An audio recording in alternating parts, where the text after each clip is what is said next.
फ्लिपकार्ट से order return करने का सही तरीका क्या है। आज की इस वीडियो में आपको पूरा प्रोसेस बताने वाला हूं ताकि आपका ऑर्डर एक ही बार में रिटर्न कंफर्म हो जाए, रिटर्न अप्रूव हो जाए, बार बार आपको रिक्वेस्ट नहीं डालनी पड़े।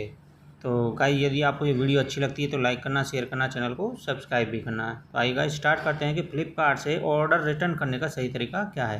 सबसे पहले आपको अपना फ्लिपकार्ट ओपन करना है। ओपन करने के बाद कुछ इस तरह से स्क्रीन आएगी। अब आपको यहाँ पर नीचे अकाउंट पर क्लिक करना है। अकाउंट पर क्लिक करने के बाद कुछ इस तरह से स्क्रीन आएगी। अब आपको अपने ऑर्डर पर क्लिक करना है। ऑर्डर पर क्लिक करने के बाद कुछ इस तरह से स्क्रीन आएगी जहाँ पर आपके ये ऑर्डर जो आपने मंगाए थे, परचेज़ किए थे, जो बुक किए थे वो हैं, वो आपकी स्क्रीन पर डिलीवर्ड हो गए तो डिलीवर्ड दिखाएगा। यदि प्रोसेस में है तो प्रोसेस में दिखाएगा। कब तक आपकी डेट है पहुँचने, अराइवल डेट कब है, वो सब कुछ दिखाएगा। मान लीजिए मुझे ये ऑर्डर रिटर्न करना, मैं यहाँ पर रिटर्न करने की बात कर रहा था, तो इसे रिटर्न करने का, किसी भी ऑर्डर को रिटर्न करने का सही प्रोसेस क्या है। तो इस पर जो ऑर्डर में हमें रिटर्न करना है उसके सामने जो एरो है इस पर आपको क्लिक कर देना है। इस पर क्लिक करने के बाद कुछ इस तरह से स्क्रीन आएगी। अब यहाँ पर आपके सामने एक ऑप्शन दिखाई देगा रिटर्न, तो आपको रिटर्न करना तो इस पर आपको क्लिक करना होगा। इस पर क्लिक करने के बाद कुछ इस तरह से स्क्रीन आएगी। अब यहाँ से आपका रीजन पूछेगा, रीजन फॉर रिटर्न, कि आप क्यों इसको रिटर्न करना चाहते हैं। तो एक गाइस, यहाँ पर बात जो सबसे महत्वपूर्ण है वो ये ध्यान रखना आपको, यदि आपको डिलीवर होते समय जो आइटम आपको मिला था क्या वो डैमेज था या सही था। यदि डैमेज है तो वो आपको केवल 3 दिन के अंदर अंदर ही रिटर्न रिक्वेस्ट डालनी पड़ेगी।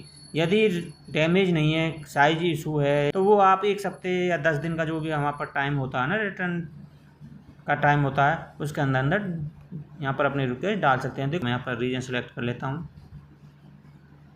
रीजन मैंने यहाँ पर सिलेक्ट कर लिया था, साइज फिट इशू। अब उसके बाद यहाँ से फिर और ऑप्शन पूछेगा साइज में क्या इशू था, वो भी आपको यहाँ से सिलेक्ट कर लेना है। तो मैंने यहाँ पर वो भी रीजन सिलेक्ट कर लिया। उसके बाद यहाँ पर आपको कुछ कमेंट लिखना है, कुछ भी लिख सकते हो, नो नीड या लॉन्ग साइज या एक्सचेंज, कुछ भी लिख सकते हो। आपको यहाँ पर एटलीस्ट 5 तो शब्द अक्षर यहाँ पर चाहिए। तो मैंने यहाँ पर वो लिख दिया है। उसके बाद इस तरह से ऑप्शन आएगा, यहाँ पर कंटिन्यू का, आपको कंटिन्यू पर क्लिक कर देना है। उसके बाद इस तरह से स्क्रीन आएगी। अब आपसे पूछा जाएगा रिफंड या एक्सचेंज, यानी आप इस आइटम को बदलना चाहते हैं या अपना पैसा वापस लेना चाहते हैं। तो आपको यदि वापस पैसा लेना है तो आपको रिफंड पर क्लिक करना होगा। यदि एक्सचेंज बदलना है तो वो आपको एक्सचेंज पर क्लिक करना होगा।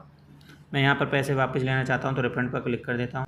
इस पर क्लिक करने के बाद फिर से पूछा जाएगा गिफ्ट कार्ड वैलेट में लेना चाहते हैं अपना जो पैसा, या ओरिजिनल पेमेंट मोड में लेना चाहते हैं जिस माध्यम से आपने पेमेंट की थी, यानी credit card, debit card, PhonePe, UPI, जिससे भी आपने पेमेंट की तो वहाँ पर ओरिजिनल पेमेंट में वो अपने आप 5 से 7 दिन के भीतर पहुँच जाएगा।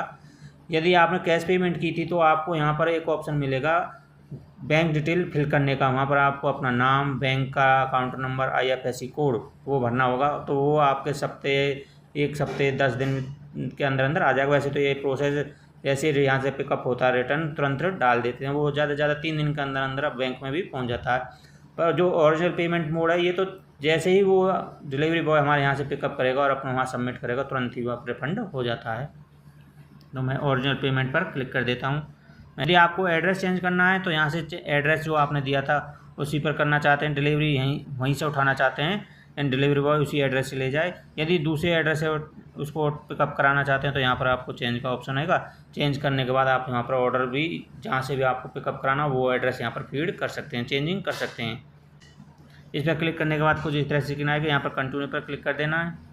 तो देखिए फिर यहाँ पर एक और ऑप्शन आएगा आपके सामने, सबमिट रिक्वेस्ट, तो आपको इस पर क्लिक करना है। तो देखिए यहाँ पर रिटर्न इंटीटेट का ऑप्शन आ गया है। तो यहाँ पर मेरा जो अप्रूव भी हो गया, रिटर्न रिक्वेस्ट एक ही बार में मेरा यहाँ से अप्रूव हो गया है। तो गाइस, यदि आप इस तरह से अपना फ्लिपकार्ट पर कोई भी ऑर्डर रिटर्न रिक्वेस्ट डालोगे तो आपका एक ही साथ में अप्रूव हो जाएगा। यदि गाइस आपको ये वीडियो अच्छी लगी है तो लाइक करना, शेयर करना, चैनल को सब्सक्राइब करना है।